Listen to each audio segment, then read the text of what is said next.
This is the Financial News Network. I'm Marquis Mapp. The massive flooding encompassing much of eastern Australia that has displaced more than 1,200 residents could cut the country's gross domestic product by as much as $2.5 billion, reports The Australian. Inflation may rise just as Queensland water levels have.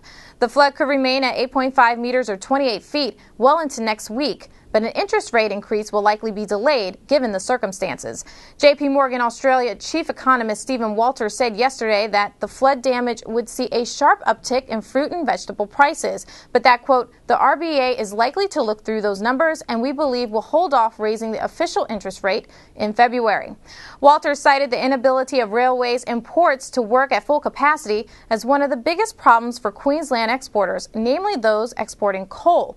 Goldman Sachs analyst Andrew Boak noted that Queensland usually exports around $7.5 billion worth of coal each quarter, so a month of zero exports would shave off $2.5 billion or 0.2% from the country's annual GDP. JPMorgan is projecting that the flood will push global coking coal prices up by more than a third to $300 from early December levels of $225 US. Australia's GDP will also be hit with delays in major projects, including planned coal seam gas projects. However, Boak noted that on the bright side, cleanup and repairs will add to GDP, while higher fruit and vegetable prices, quote, will boost incomes for those in unaffected areas.